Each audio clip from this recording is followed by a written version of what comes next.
I'm going to detail safe, socially distant drills for running backs, quarterbacks and wide receivers, and the offensive line. Through all of these drills, ensure no one is closer than 6 feet from anyone else. Only the designated coach touches the equipment and they hand sanitize before and after. Groups are to be no more than 5 athletes and 1 coach. Let's get started with running backs. The equipment you will require is a ladder and a step over bag. The first set of drills we want to do are some basic agility drills using the ladder.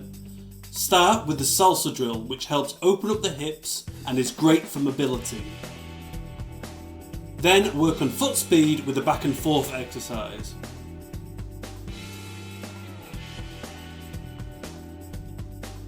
For something that helps improve jump cuts, use the Icky Shuffle Bound.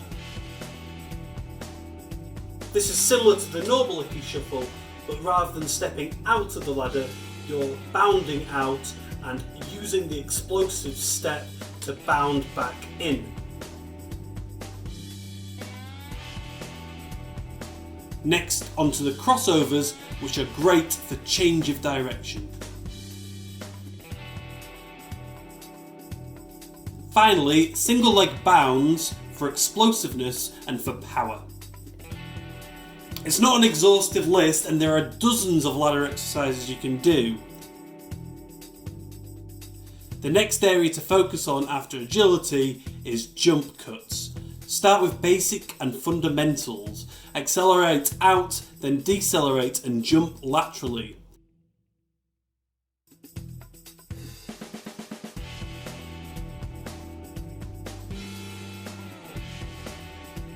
Make sure individuals are using the right technique. Focus on the landing. It's an Icky Shuffle 1, 2, 3 with the feet. We then want to see athletes exploding out after the jump. Once through that, add in the step over bag. This adds an element of practicality. The aim is to build up speed until athletes are running at full pace. Keep an eye on footwork and fundamentals and ensure athletes land with the 1, 2, 3 steps from before.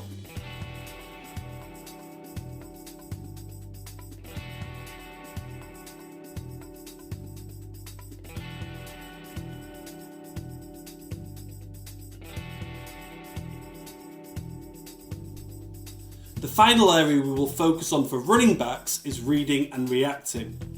This drill will use the step over bag and require the coach to be in the drill. It's important that the coach remains 6 feet away from players at all times. This drill is a progression from the previous drills. Athletes start as they would in the field, 5 to 7 yards back from the bag before attacking it, jump cutting and exploding towards the coach. The coach will then move his body to imitate a tackler. The running back should cut to the opposite direction, ensuring that at all times they never get within 6 feet of the coach.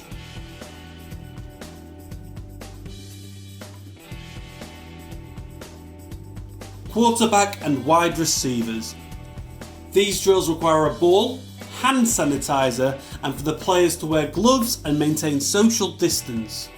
Make sure group sizes are no larger than 6. Start with easy ups.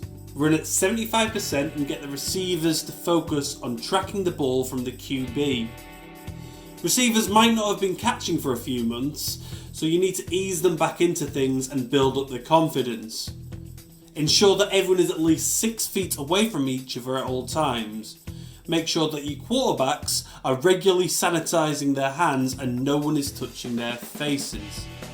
After easy ups, start progressing through your routes. Start out with slants. It's an easy route. There's not a lot of distance between the QB and the receiver before moving on to hitches. A bit more distance, but still an easy grab for the receivers to make. Once this has happened, you can start moving on to the longer routes. Look at firstly doing posts. It gives the quarterback an easy target down the field but allows them to pass for over 20 yards before moving on to corners, which is a more difficult route for the receivers and the quarterbacks to connect on. Once you've completed on posts and corners, move on to goes.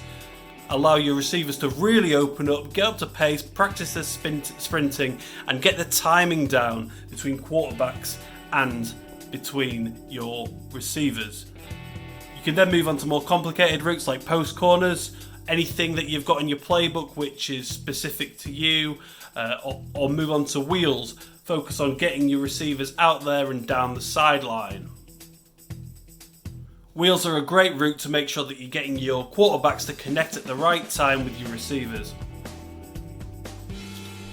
Then move on to some flats. Great routes for slot receivers and tight ends. Short routes, very easy for a quarterback to hit on, and that can then be extended up to 10-yard outs.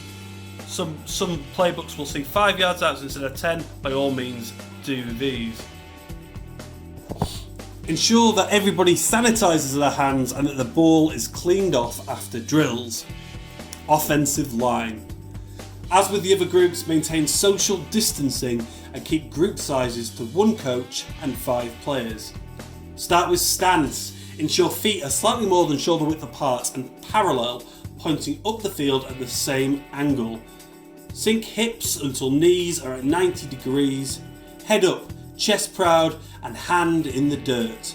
Start with drive blocks. Start with just doing the first step, a short, sharp step downfield. Alternate between starting with your left first step and then your right first step. Maintain pad level and don't let athletes rise up in their stances. Then build it up to 3 steps, shooting your hands out on the 3rd step. Again, make sure the first step alternates between left and right. Keep an eye on pad level. Do the same for down blocks. First step is at a 45-degree angle. Alternate between left and right and keep pad level low. Build this up to 3 steps.